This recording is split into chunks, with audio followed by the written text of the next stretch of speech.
Sekarang muncul isu bahwa rakyat 2 juta rakyat Gaza akan pindah ke Indonesia. Jangan tertipu. Jangan tertipu. Itu semua isu-isu bohong.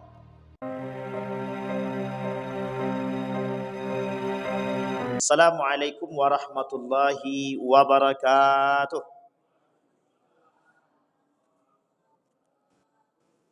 Alhamdulillahi rabbil alamin. Alhamdulillahilladzi an'ama bi ni'matil iman wal islam bihima tatimmus salihat. Asyhadu an la ilaha illallah wahdahu la syarika lah wa asyhadu anna Muhammadan abduhu wa rasuluh la nabiyya ba'd. Allahumma salli wa sallim wa barik ala hadzal nabiyil karim. Allahumma salli ala Muhammad wa ala ali Muhammad fil alamin innaka Hamidum Majid. Ya ayuhan nasu attaqu rabbakum alladhi khalaqakum min nafsin wahidah wa khalaqa minha zawjaha wa batha minhuma rijalan katsiran wa nisaa wattaqullaha alladhi tasaaluna bihi wal arham innallaha kana 'alaikum raqiba. Wa qala Allah ta'ala ya ayyuhalladzina amanu taqullaha wa qulu qawlan sadida yuslih lakum a'malakum wa yaghfir lakum dzunubakum wa may yuti'illaha wa rasulahu faqad faza fawzan 'azima. Puji syukur kehadirat Allah dengan mengucapkan alhamdulillah rabbil alamin. Berselawat kepada Nabi dengan mengucapkan Allahumma salli ala Muhammad wa ala ali Muhammad fil alamin innaka Hamidum Majid. Bapak Ibu sekalian yang berbahagia, mudah-mudahan di malam hari ini Allah memberikan atau melimpahkan rahmat dan karunia-Nya kepada kita semua. Allah jadikan kita orang-orang yang selalu bersyukur akan segala nikmat-Nya. Allah jadikan kita orang-orang yang istiqamah dalam kebaikan dan ketaatan kepada-Nya. Allah lindungi kita dan keluarga kita. Kemudian Allah jadikan setiap akhir daripada kehidupan kita husnul khatimah. Amin ya rabbal alamin. Baik Bapak Ibu sekalian yang berbahagia, di dalam Al-Quran Allah berkata tentang perjalanan Isra wal Mi'raj itu banyak, tidak satu. Kata Allah, afatu'maruna ala ma yara wa laqad ra'ahu nazlatan ukhra 'inda sidratil muntaha. Ini ayat yang kedua. Mesti ayat yang pertamanya dah hafal semua. Subhanalladzi asra bi 'abdihi. Sama-sama Bapak Ibu. 1 2 3. Subhanalladzi asra bi 'abdihi lailan minal masjidil harami ilal masjidil aqsal ladzi barakna haula. Kita titik aja sampai situ. Meskipun harusnya koma.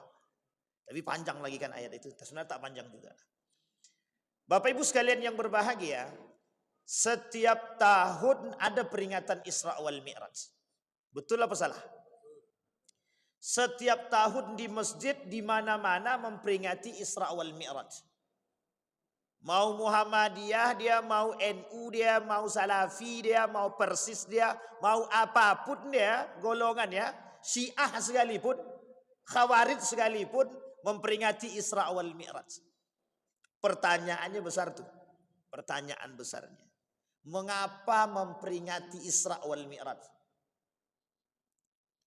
Yang bisa jawab boleh pulang duluan. Mengapa kita memperingati Isra wal Mi'raj? Oh, biar kami kenal sejarah. Setelah kenal sejarah mau ngapain? Oh, biar kami bisa buat pesawat seperti Buraq. Setelah itu ngapain? Ini poin penting ini dalam Isra wal Mi'raj.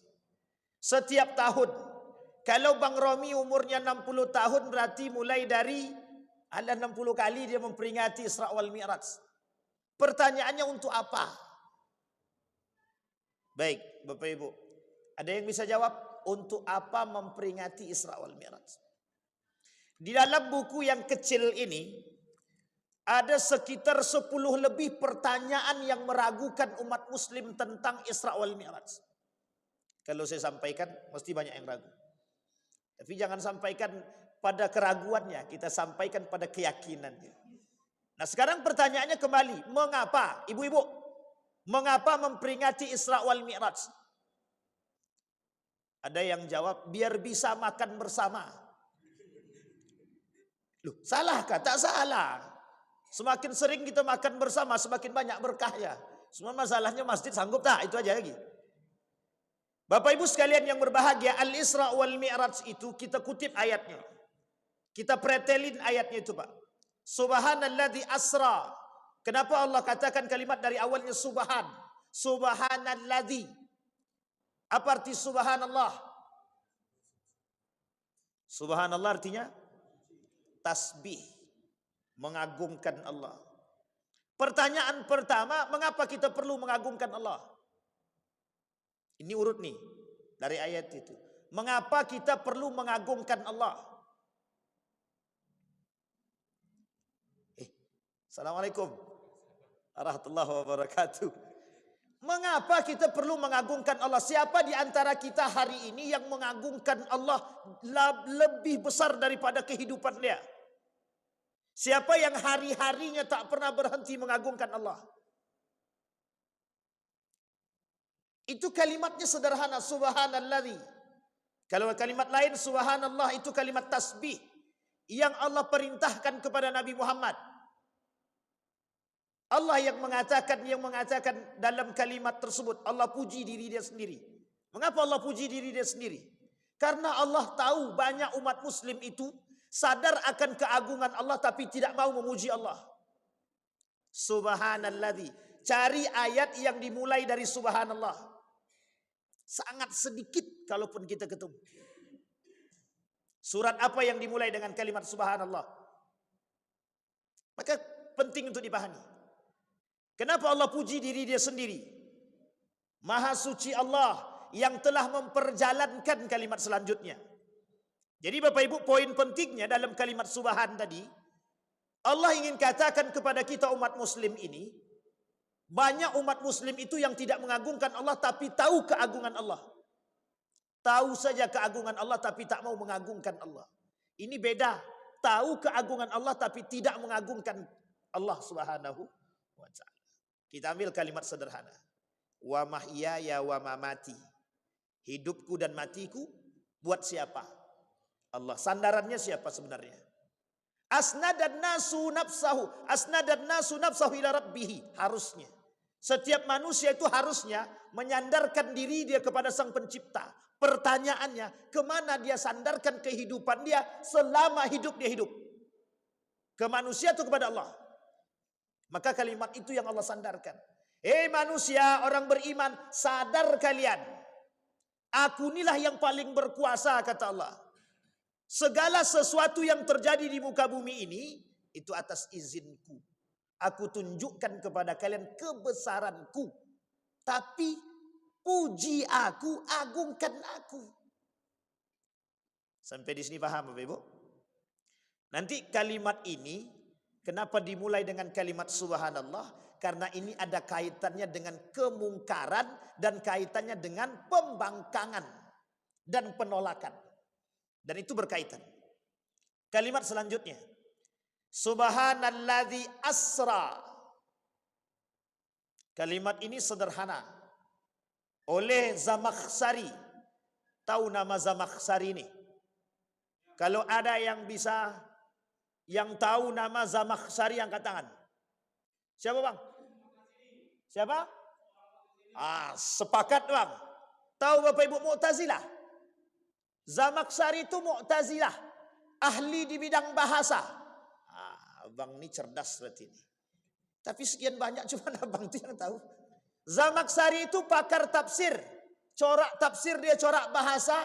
Oleh semua ulama di muka bumi ini jadikan sandaran. Kalau dalam bahasa.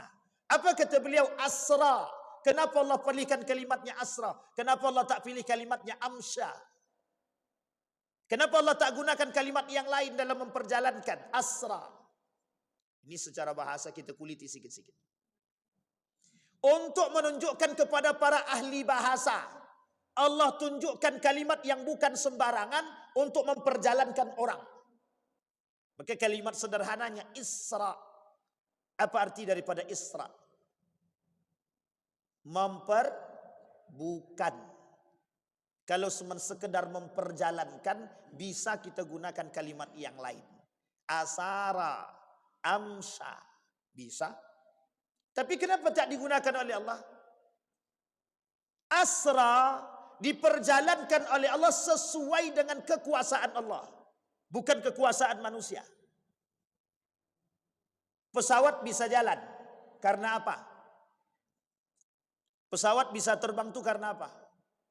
Mobil bisa jalan karena apa? Motor bisa jalan karena apa? Sekarang pertanyaannya, Allah memperjalankan Nabi. Allah memperjalankan kalimat selanjutnya nanti. Allah memperjalankan hambanya. Apa maksudnya Allah memperjalankan hambanya? Apa Allah tak kuasa dengan perjalanan tersebut? Ada sebab? Ada. Allah ingin tunjukkan, ingin katakan kepada baginda Nabi Muhammad SAW, kekuasaan dirinya memperjalankan apapun dalam bentuk apapun. Bukan sembarangan. Berkumpul para ilmuwan sarjanawan hari ini, pada abad ke-19, abad ke-20 berkumpul, mencari tahu tentang fenomena Isra wal Mi'raj.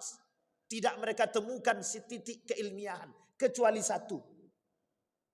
Nanti kita lihat ilmiahnya di mana yang ditemukan. Nah, kalau saya lupa ingatkan. Subhanalladzi asra bi 'abdihi. Ittafaqal ulama'il Qur'an. Ittafaqa ulama'it tafsir. Sepakat ulama tafsir mengatakan yang disebut dengan kalimat abdihi di situ Muhammad sallallahu alaihi wasallam. Sekarang kenapa Allah kata kalimatnya abduhu? Bukan Allah subhanalladzi asra bi Muhammadin. Kenapa Allah tak kasih langsung nama Muhammad? Menunjukkan kecintaan yang berlebihan yang Allah miliki kepada hambanya. Kalimat ini saya sandarkan dengan manusia penuh dosa. Qul li'ibadiyalladzina asrafu ala anfusihim.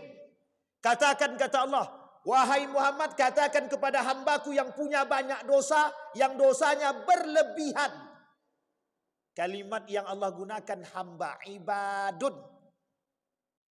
Asal kata awal abdud. Kenapa? Karena menunjukkan rasa kasih dan sayangnya Allah sekalipun kepada pelaku maksiat. Kalimat selanjutnya Allah turunkan sifat kepada orang yang melaku maksiat sebanyak-banyaknya. Sifat yang Allah turunkan rahmat. Qul li'ibadiyalladzina asrafu ala anfusihim la taqnatu min rahmatillah. Rahmat. Yang kedua, la taqnatu min rauhillah. Sama maknanya, Pak. Dua-duanya sama. Artinya apa? Abdun, hamba yang dicintai oleh Allah. Di dalam Al-Quran banyak kalimat abdun, rata-rata kalimat itu disandarkan kepada baginda Nabi Muhammad SAW. Yang kedua, Allah sandarkan kepada hamba yang dicintai oleh Allah, meskipun hamba tersebut berdosa banyak. Sampai di sini bisa dipahami, Ibu-ibu? Bapak Ibu semua bisa paham? Subhanalladzi asra bi 'abdihi lailan. Ini dah paham nih semua. Kenapa Allah perjalankan lailan, di malam hari? Ini konteksnya penting untuk dipahami. Dibahas di buku ini, dibahas dalam buku-buku yang lain. Termasuk dibahas di dalam buku Al-Isra wal Mi'raj karangan Ibnu Hajar Al-Asqalani dan As-Suyuti. Tahu Bapak Ibu alasannya kenapa Allah perjalankan di malam hari, tidak di siang hari? Ini membuktikan kepada kita Bapak Ibu. Kalau Allah perjalankan di siang hari, manusia melihat, maka akan terjadi pertentangan yang besar. Tapi kemudian Allah tak mampu melihat keimanan mereka. Bukan tidak mampu secara kualitas Allah ya. Tapi kenapa Allah pilih malam hari? Kata Allah, kalau di malam hari orang lain yang tertidur, maka dibutuhkan keimanan yang dahsyat untuk meyakini sesuatu yang tidak mungkin. Sehingga malam hari itu kecepatan bisa diukur. Sekarang saya sampaikan keilmiahannya. Seorang ilmuwan dari Jepang melakukan penelitian kecepatan cahaya. Jadi kecepatan cahaya itu bisa diukur. Artinya kalau kecepatan cahaya bisa diukur, dan bisa diterima oleh akal dalam ilmu penelitian itu, maka kecepatan buraq bisa diukur sama. Kecepatan buraq sama dengan kecepatan cahaya. Kalau kecepatan cahaya bisa diukur dengan kecepatan, maka bisa mengantarkan manusia bolak-balik dalam satu malam berkali-kali. Sehingga ada ulama yang mengatakan perjalanan Isra wal Mi'raj ini tidak satu kali. Ada yang mengatakan 3 kali, ada yang mengatakan 5 kali. Tapi yang paling masyhur di antara kita hari ini, di kalangan para ulama, 1 kali. Sampai di sini bisa dipahami Bapak Ibu? Kenapa Allah pilih malam hari? Nanti kalimat akhirnya adalah Allah ingin uji keimanan manusia dan ingin mengangkat keilmiahan tersebut. Kata Syekh Najmuddin Al-Ghaithi, justru kalau seandainya di malam hari akan semakin tampak keilmiahan perjalanan buraq dengan kecepatannya yang sesungguhnya. Karena apa? Tolak ukurnya cahaya. Karena di malam hari banyak bintang dan orang bisa meneliti kecepatan bintang dan kecepatan cahaya. Itu menjadi tolak ukur ilmiah hari ini Bapak Ibu. Sehingga mohon maaf Bapak Ibu, itu teruji. Kalaulah kecepatan cahaya itu bisa teruji, sekarang kita lihat perjalanan dari sini ke Yogyakarta yang harusnya dihabiskan 2 hari 2 malam bisa ditempuh dengan 2 jam. Dengan apa itu berarti Bapak Ibu? Dengan telepati, dengan pesawat. Kalaulah pesawat yang mohon maaf kita anggap itu udah paling kenceng untuk sampai ke Yogyakarta 2 jam, berarti kalau buraq bisa lebih cepat daripada itu jika tolak ukur kecepatannya adalah perbandingan dengan kecepatan cahaya. Sampai di sini bisa dipahami Bapak Ibu? Pertanyaannya kenapa Ustaz sampaikan masalah ini? Karena rata-rata orang beriman sampai hari ini masih bermunculan yang tidak percaya dengan Isra wal Mi'raj.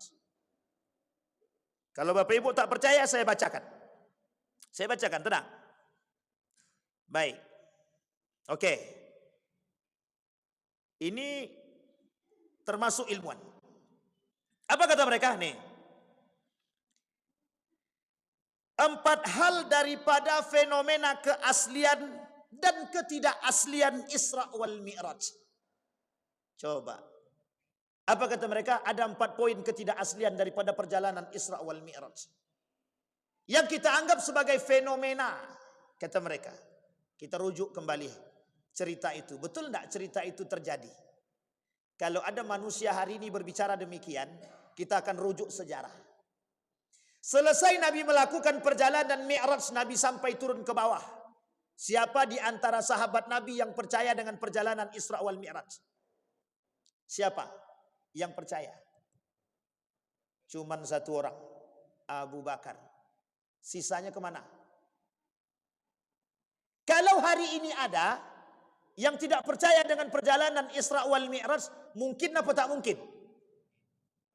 Kalau pada masa Nabi yang masih hidup cuma 1 orang yang percaya, sekarang Nabi sudah tak ada. Apa kata mereka? Kaum liberal. Apa kata kaum liberal? Sangat mungkin kami tidak menerima dengan akal sehat perjalanan Isra wal Mi'raj yang pada hakikatnya itu hanya diambil hikmahnya, bukan kebenarannya. Kira-kira berpengaruh enggak pola pikir kita dibuatnya? Bapak Ibu yakin enggak perjalanan Isra wal Mi'raj ini? Yakin. Meskipun enggak ada buktinya. Yakin. Apa yang membuat Bapak Ibu yakin? Apa yang membuat Bapak Ibu yakin dengan perjalanan Isra wal Mi'raj? Loh, kok diam semua? Yang membuat Bapak Ibu yakin dan beriman dengan Isra wal Mi'raj ini apa? Kenapa? Salat 5 waktu. Salat 5 waktu. Ada dalilnya dalam Al-Quran. Enggak ada kata ibu. Bapak Ibu, poin penting yang harus ditanam dalam perjalanan Isra wal Mi'raj. Kenapa di awal saya katakan buat apa memperingati Isra wal Mi'raj? 60 tahun umur kita, setiap tahun memperingati Isra wal Mi'raj. Hampir semua kita tidak mengerti perjalanan Isra wal Mi'raj pada hakikatnya. Kenapa begitu? Karena kita tahu dari jawaban, Pak. Kita tahu dari jawaban. Kita ini bersandarkan pada keturunan. Kita ini bersandarkan pada, mohon maaf, bukan iman. Kenapa saya katakan bukan iman? Turunan. Turunan keimanan orang tua. Ya kami mau tak mau kami iman jugalah. Kita tak pernah melakukan penelitian jelas, membacanya secara eksplisit tentang perjalanan Isra wal Mi'raj. Sehingga mohon maaf, membuktikan kalimat itu disampaikan oleh Nabi dalam hadisnya. Rata-rata hadis-hadis tentang akhir zaman itu banyak didapat dalam perjalanan Isra wal Mi'raj. Kita ambil contoh. Nabi kata dalam hadisnya begini. Ada penghuni neraka itu paling banyak perempuan. Bahkan dikatakan dalam hadisnya, wa inna kunna tukthirna hazimatal jannah, jahannam, kata dia. Kalian itu nanti paling banyak pengisi, ya ma'syarat nisa, kalian paling banyak pengisi api neraka jahannam, kata dia. Sekarang kita lihat turunannya. Kenapa? Satu hadisnya yang pertama kata Nabi, banyak perempuan itu nanti yang melawan kepada suaminya. Sekarang kita buktikan, Pak. Banyak enggak perempuan yang melawan pada suaminya? Yang bapak-bapak mesti jawab nih. Yang ibu-ibu mesti cari aman tuh. Kalimatnya kita balik, Pak. Karena banyak perempuan yang melawan kepada suaminya, banyak suami yang takut pada istri dia. Sekarang bapak-bapak mau terima tak ada masalah. Kalimat itu kita balik dalam hadis Nabi. Apa kata Nabi? Tidak akan terjadi hari kiamat sampai kalian akan melihat laki-laki di bawah ketiak istri dia. Hatta sampai mereka yuhlikna ummahatahun. Sampai mereka berdurhaka kepada kedua orang tuanya. Kejadian itu nyata, bukan tak nyata. Itu yang disampaikan oleh Nabi. Tapi poinnya nanti. Nah, Bapak Ibu sekalian yang berbahagia, perjalanan Isra wal Mi'raj itu kisah yang masuk di dalamnya itu yang tidak dipercayai oleh kaum-kaum terdahulu terhadap perjalanan Isra wal Mi'raj itu bukan pada apa yang dilihat oleh baginda Nabi, tapi apa yang terjadi di hadapan mata mereka. Karena ketika itu pesawat tidak ada. Kenapa hari ini kita mampu beriman kepada Isra wal Mi'raj? Satu, karena turunan. Yang kedua, kita melihat kemampuan. Ada namanya helikopter, ada namanya pesawat, ada namanya apa lagi? Yang kencang ke atas itu apa namanya? Roket. Dan bisa kita lihat dengan kacamata kita, terbukti keberadaannya. Sekarang, dulu ada namanya pesawat namanya Buraq. Ada ya pesawat Buraq dulu kan? Jadi itulah mungkin yang dipakai oleh Nabi, kata mereka. Sampai di sini bisa dipahami Bapak Ibu ya. Subhanalladzi asra bi abdihi lailan minal masjidil haram. Minal masjidil haram. Kok dari Masjidil Haram? Perubahan kiblatnya dari mana? Masjidil Aqsa ke Masjidil Haram atau Masjidil Haram ke Masjidil Aqsa? Pertanyaannya, kenapa dimulai oleh Allah di Masjidil Haram? Mesti bisa jawab semua. Nabi tinggal di situ, Ustaz. Betul apa salah? Isra wal Mi'raj qabla al-bi'sah. Sebelum kenabian baginda Nabi Muhammad sallallahu alaihi wasallam, kata para ulama. Sebagian lagi mengatakan setelah kenabian. Sebagian lagi mengatakan sebelum kenabian. Dan itu ikhtilaf di antara para ulama. Sekarang kita kembalikan. Kenapa Masjidil Haram diambil oleh Allah?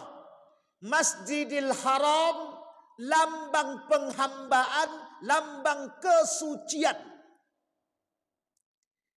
Bapak Ibu boleh lihat apa yang dilakukan orang di Masjidil Haram. Apa yang dilakukan orang di Masjidil Haram? Satu-satunya tempat yang menjadi sorotan pengabdian hari ini di muka bumi ini Jika berhenti mereka melakukannya, maka tanda kiamat semakin dekat. Namanya Ka'bah. Maka Bapak Ibu, dalam penelitian yang lain tentang keagungan Ka'bah itu, oleh ilmuwan dari Irak yang tinggal di Inggris, dia temukan ketinggian getaran magnet di bawah Ka'bah tersebut. Jadi ketinggian getaran magnetnya itu terukur, kata dia. Saking tingginya kami tak mampu mengukur, kata dia. Itu di bawah Ka'bah, tepat di bawah Ka'bah. Di sini orang penghambaan, semua menghambakan diri. Makanya lambang kesucian itu Masjidil Haram. Tapi kemudian dikatakan, kok diperjalankannya ke Masjidil Aqsa? Tahu Bapak Ibu kenapa alasannya? Kenapa Nabi diperjalankan ke Masjidil Aqsa? Satu, dalam hadis Baitul Maqdis. Ada 40 hadis tentang keagungan Baitul Maqdis atau Masjidil Aqsa. Tempat tempat berhijrahnya umat mukmin kelak di akhir zaman, semua ke Palestina. Sisa dari orang-orang beriman itu kelak hijrahnya ke Palestina, ke Masjidil Aqsa. Satu. Yang kedua, Masjidil Aqsa itu lambang kekuasaan. Sekarang kita lihat, betul tidak lambang kekuasaan Masjidil Aqsa itu? Sekarang saya tanya Bapak Ibu, yang diperebutkan oleh Israel dan Yahudi, Zionisme, Amerika, itu apa? Palestinanya atau Masjidil Aqsanya? Kalau mereka katakan kami cuma menginginkan rakyat Palestina, itu bohong. Yang mereka inginkan Masjidil Aqsa. Kenapa kok lambang kekuasaan? Perebutan itu. Sekarang kita lihat dalam riwayat yang lain. Andai kata Masjidil Aqsa ini berhasil mereka kuasai dan mereka dapatkan keutuhannya, maka bisa dipastikan oleh mereka dalam tayangan Saudi dan Amerika dalam rilis resminya untuk menghancurkan dua tempat sekaligus, Madinah, Makkah. Kemudahan menghancurkan Madinah dan Mekah hari ini mulai nampak. Tapi kehancuran Baitul Maqdis hari ini kesulitan. Kenapa? Ini dia lambang kekuasaan. Makanya mohon maaf, sebagian ulama termasuk Syekh Al-Ghaisi mengatakan, memperjalankan Nabi Muhammad ke Baitul Maqdis atau Masjidil Aqsa bukan tanpa alasan. Kenapa? Lambang kekuasaan umat muslim kelak di hari kiamat. Tempat kembali langkahnya umat muslim kelak di hari kiamat. Tempat persatuan umat muslim kelak di hari kiamat. Kenapa bisa katakan begitu? Karena nanti mulai pertempuran antara Yahudi dan Muslim. Di pertempuran terakhir antara Yahudi dengan Muslim itu kelak di hari kiamat berdekatan dengan tempat tersebut dan bertempat di tempat pelariannya ada di Masjidil Aqsa. Jadi tak salah Pak, kekuasaan. Sekarang kita runut dalam sejarah. Dalam sejarah kita lihat, Nabi yang paling terkuat dua terhadap Masjidil Aqsa ini, yang mendapatkan kekuasaan lebih. Satu Nabi Daud, yang kedua Nabi Sulaiman. Kedua-dua Nabi ini diberikan kekuasaan oleh Allah ketika memegang Masjidil Aqsa, Yerusalem. Dan ini dalam sejarah, bukan di dalam sejarah umat muslim saja. Bapak Ibu boleh cek di dalam sejarah umat Yahudi. Boleh dicek. Kenapa Allah perjalankan ke Baitul Maqdis? Ingin Allah katakan kepada kita semua, Masjidil Aqsa bukan punya orang Palestina. Masjidil Aqsa punya umat muslim secara utuh. Jadi kalau Palestina dibombardir, itu kita harus sakit hati. Kalau kita tak sakit hati, kita tidak beriman. Nabi, lambang Nabi kita itu lambang semua Nabi. Nabi Muhammad itu lambangnya semua umat di muka bumi ini. Dan termasuk para Nabi. Nabi bertemu dengan para Nabi-Nabi yang lain langsung mengimam. Jadi imam para Nabi. Ingin menunjukkan kepada mereka. bahwa Nabi Muhammad akhirul anbiya, paling penguasa di antara para nabi yang lain. Diperjalankan ke Masjidil Aqsa. Tahu kenapa diperjalankan ke Masjidil Aqsa? Karena Masjidil Aqsa ini lambangnya para nabi semua. Kecuali satu. Masjidil Haram. Masjidil Haram hanya diperuntukkan kepada siapa? Baginda Nabi Muhammad sallallahu alaihi wasallam. Maka mohon maaf Bapak Ibu, sebelum Nabi pindah ke hijrah ke Madinah, itu kiblatnya itu masih ke Baitul Maqdis. Sampai Nabi di Madinah, mungkin sekitar 2 pekan Nabi tinggal di sana, barulah Allah perintahkan fawalli wajhaka syatral masjidil haram. Dari Masjidil Aqsa kiblat pertama, Allah perintahkan ke Masjidil Haram. Bapak Ibu ingat sejarah ini. Semua orang Yahudi Madinah yang masuk Islam ketika itu murtad seketika. Tahu kenapa alasannya? Karena mereka menganggap Nabi Muhammad sudah tidak lagi setia kepada Masjidil Aqsa, Yerusalem, Palestina yang menjadi kiblatnya para nabi terdahulu. Itu alasannya, Pak.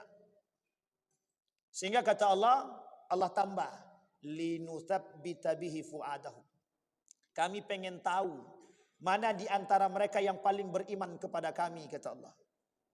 Itu alasan Allah memalingkan wajah dari kiblatnya ke Masjidil Aqsa berubah ke Masjidil Haram. Karena Allah tahu karakter pembangkangan kaum Yahudi itu pasti akan terjadi. Sama dengan hari ini. Jangan tertipu dengan genjatan senjata mereka. Kita tetap harus waspada dan tetap gerakan boikot produk Israel. Bapak Ibu, saya mau kasih tahu. Kalau ada yang mengatakan bahwa ini bukan produk Israel, ini bukan produk Israel secara langsung. Tapi investornya, salah satu investor terbesar dalam produk ini, Israel. Yang mau bantah silakan. Boleh cek. Memang bukan produk Israel langsung, bukan. Tapi salah satu investornya, Israel. Maka Bapak Ibu sekalian yang berbahagia, apa yang dilakukan oleh Israel hari ini terhadap Masjidil Aqsa? Dan apa tujuan mereka terhadap Masjidil Aqsa? Dan mengapa para rakyat Palestina berjuang mati-matian demi Masjidil Aqsa? Bukan demi tanah Palestina, demi Masjidil Aqsa. Lambang kekuatan umat muslim yang Allah tanamkan dalam hati setiap orang beriman. Itu yang menjadi poin kita Bapak Ibu sekalian yang berbahagia. Makanya mohon maaf, taruhan mereka nyawa, bukan rumah, bukan tanah kelahiran, tapi taruhannya adalah nyawa. Sekarang muncul isu bahwa 2 juta rakyat Gaza akan pindah ke Indonesia. Jangan tertipu. Jangan tertipu. Itu semua isu-isu bohong. Jangan tertipu. Kembali kepada poin tadi, Baitul Maqdis, Masjidil Aqsa. Barulah kalimat selanjutnya Allah katakan barakna haulah. Artinya apa? Kami perjalankan, kata Allah, menggunakan alat transportasi burak. Dan tadi sudah saya sampaikan di depan burak. Nah Bapak Ibu, ini baru sampai sini dah jam menunjukkan segitu. Ini belum masuk poin hikmah daripada Isra wal Mi'raj. Panjang Pak. Tapi kita ambil poin sedikit. Ada 3 poin dalam Isra wal Mi'raj yang harus saya sampaikan kepada Bapak Ibu semua. Yang pertama, tentang salat. Kita kesampingkan dulu. Yang kedua, tentang 2 hal yang diperlihatkan oleh Jibril kepada baginda Nabi Muhammad SAW. 1, disuruh memilih, pilih susu atau racun. Dalam riwayat yang lain, pilih mana? Memilih madu atau memilih racun? Nabi pilih mana? Nabi pilih susu. Kok tidak dipilih oleh Nabi racun? Tapi Nabi kok pilihnya susu? Oleh para ulama diterjemahkan. Kata para ulama, mencoba menerjemahkan maksud daripada kalimat tersebut. Keberhasilan umat-umatmu yang mengikuti jejakmu, kata dia. Kata ulama yang lain, keberhasilan orang-orang yang akan datang itu ketika mereka mengikuti jejak baginda Nabi Muhammad sallallahu alaihi wasallam. Apa kata Jibril? Kalaulah tadi kau pilih racun, maka umatmu akan sama dengan dirimu. Tapi karena kau pilih susu, maka keselamatan itu akan terjadi pada masyarakat dan umatmu. Sekarang kita rujuk, Pak. Kita lihat. Dalam poin yang ketiga, di dalam neraka Nabi melihat kemungkaran-kemungkaran yang terjadi, yang dialami oleh umat manusia, termasuk kelak yang dialami oleh umat-umat baginda Nabi Muhammad sallallahu alaihi wasallam. Kita ambil satu, Pak. Di antara sekian banyak kita ambil satu. Antara racun dengan susu, dipilih baginda Nabi susu, bukan racun. Ingin Allah katakan kepada kita semua, cuman dua pilihan hidup di muka bumi ini. Kalau tidak baik, pasti buruk. Kalau tidak halal, pasti haram. Kalau tidak benar, pasti salah. Sampai di sini bisa dipahami, Bapak Ibu. Sekarang yang bermunculan yang mana? Halal haram, haram halal, benar salah, salah benar. Putih hitam, hitam putih. Sekarang yang muncul di tengah kita yang mana? Yang tengah-tengah. Dihalalkannya yang haram, diharamkannya yang halal. Dibenarkannya yang salah, disalahkannya yang benar.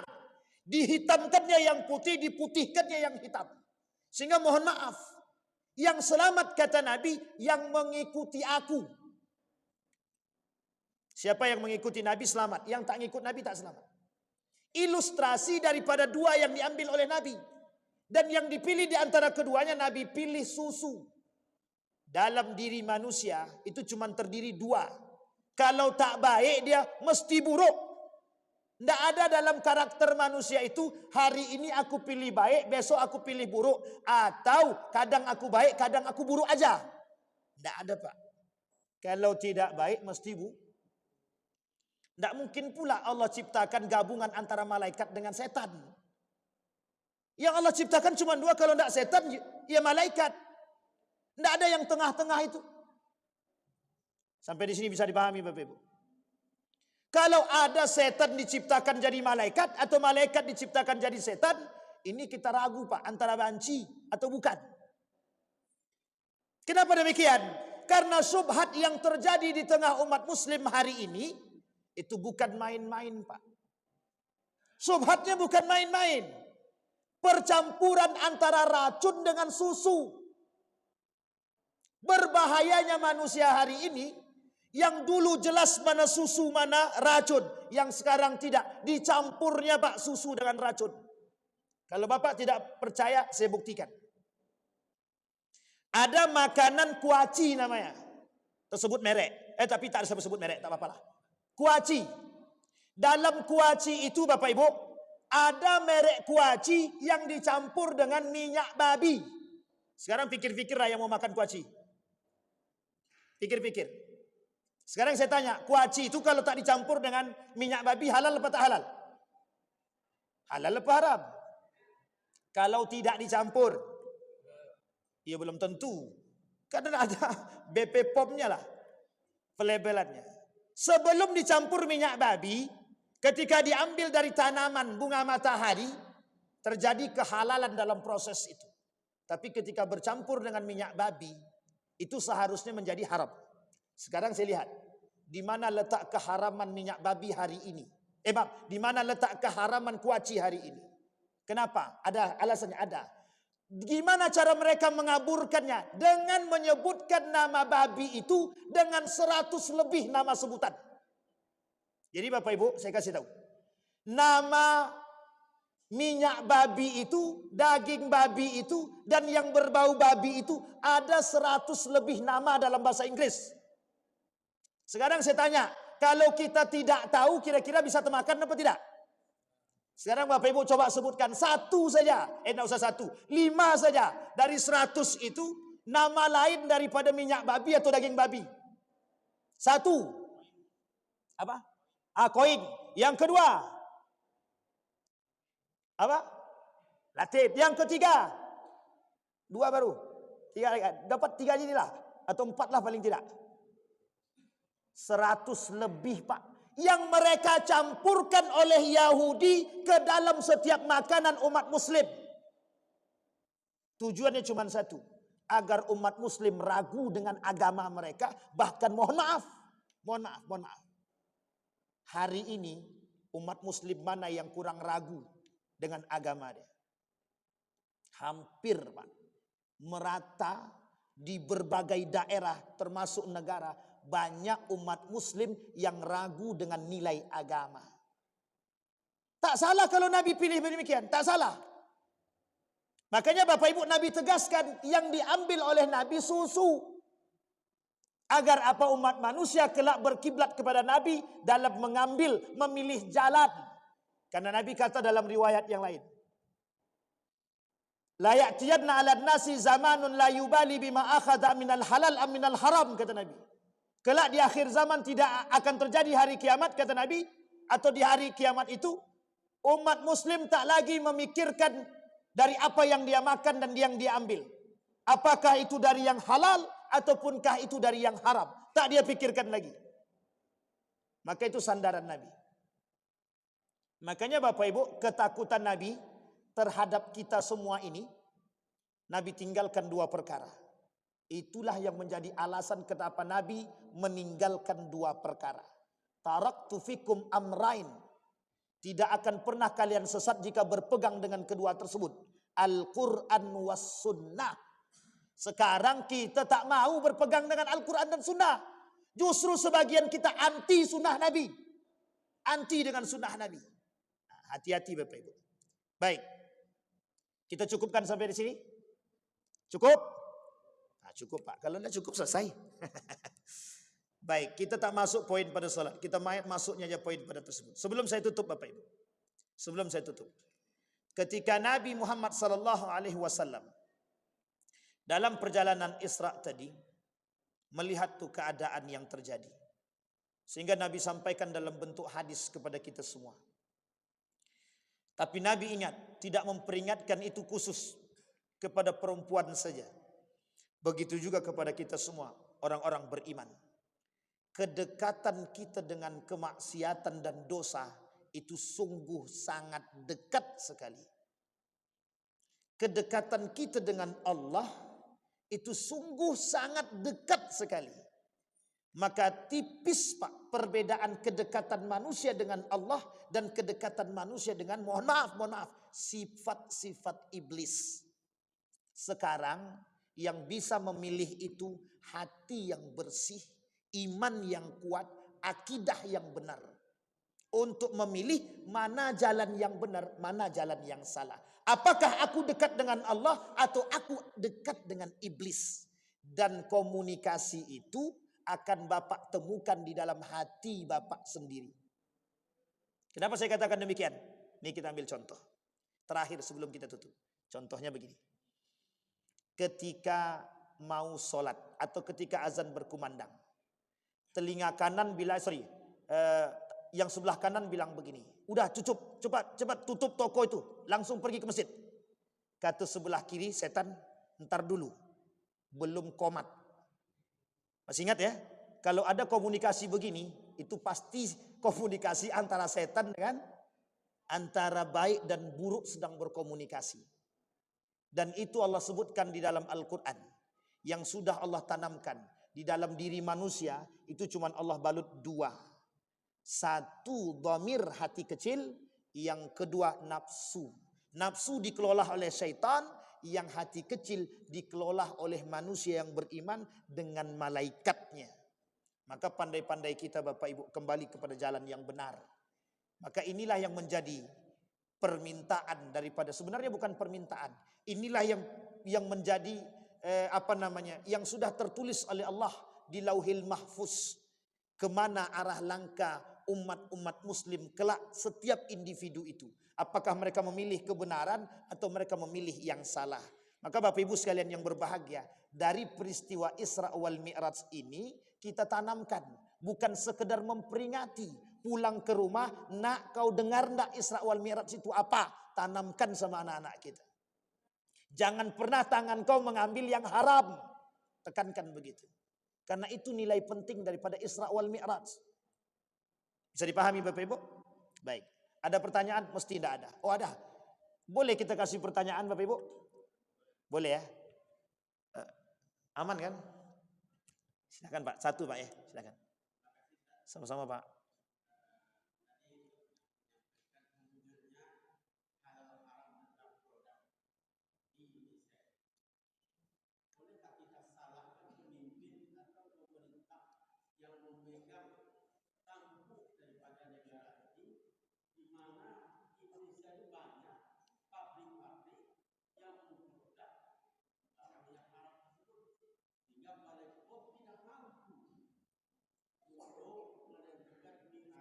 Oke, siap.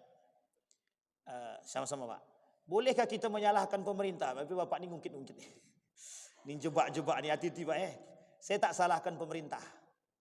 Tapi yang kita salahkan sekarang ini siapa? Kita Pak. Yang milih mereka juga kita kan.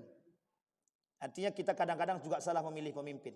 Tapi tidak ada masalah Pak. Kalau kita mau menyalahkan pemimpin dalam kategori ini. Tidak ada masalah. Memang salah kok. Kita ambil contoh khamar. Tahu Bapak Ibu khamar? Khamar itu apa? Ya bir bintang dan lain sebagainya lah. Minuman keras. Kita masyarakat melawan. Apa yang kita lawan? Minuman keras. Tapi mohon maaf minuman keras masuk. Surat izinnya ada. Nah, itu muskilah bagi kita Pak. Oke, satu. Yang kedua, sekarang begini. Apa yang harus kita lakukan? Yang harus kita lakukan hari ini, yang tahu toko yang jual minuman keras, laporkan. Sekarang sudah ada Pak. Sudah ada kebijakan pemerintah itu untuk menutup tempat-tempat yang menjual minuman keras. Tapi kalau seandainya mereka bekerja sama dengan mohon maaf pakai suap Ustaz, niat kita dah sampai kepada Allah Pak. Kalau kita sanggup lawan silahkan. Kalau tak sanggup, kita cukup sadarkan masyarakat agar untuk tidak membeli di toko tersebut. Kalau kita tahu. Saya ambil contoh. Ini tersebut merek. Masalah gak? Masalah ya. Kita ambil contoh. Planet. Planet jual bir bintang. Jadi kalau bisa, tolong yang punya jaringan ke atas sampaikan Pak. Biar dicek sama mereka. Dan besok saya sampaikan. Saya sudah niat untuk menyampaikan ini kepada Majelis Ulama Indonesia. Dan mau saya sampaikan. Toko-toko yang menjual minuman-minuman keras akan kita sampaikan. Dan saya sudah punya niat untuk menyampaikan itu kepada Majelis Ulama Indonesia. Insya Allah. Sampai di sini paham Pak? Kenapa saya katakan demikian? Kemungkaran harus kita lawan. Kalau kemungkaran kita diamkan, mohon maaf. Semua toko jual minuman keras nanti. Sampai di sini bisa dipahami Bapak Ibu ya. Kalau kita semua di sini sadar dengan Isra wal Mi'raj, berarti kita semua sekarang sepakat untuk mohon maaf sama-sama membasmi kemungkaran. Kalau cuma Bapak sendiri aja, tidak kuat. Tapi kalau kita ramai-ramai, kira-kira kuat dapat tak kuat? Baik, saya kira itu Bapak Ibu. Kita cukupkan sampai di sini Bapak Ibu ya. Mudah-mudahan bermanfaat bagi kita semua. Mudah-mudahan bisa menjadi pedoman bagi kita untuk bisa menelusuri dan meneladani kebaikan dan kita menjadikan sebagai pedoman kehidupan kita agar bisa menjadi lebih baik. Amin ya rabbal. Fa'tabiru ya ulil absar la'allakum tuflihun. Assalamualaikum warahmatullahi wabarakatuh.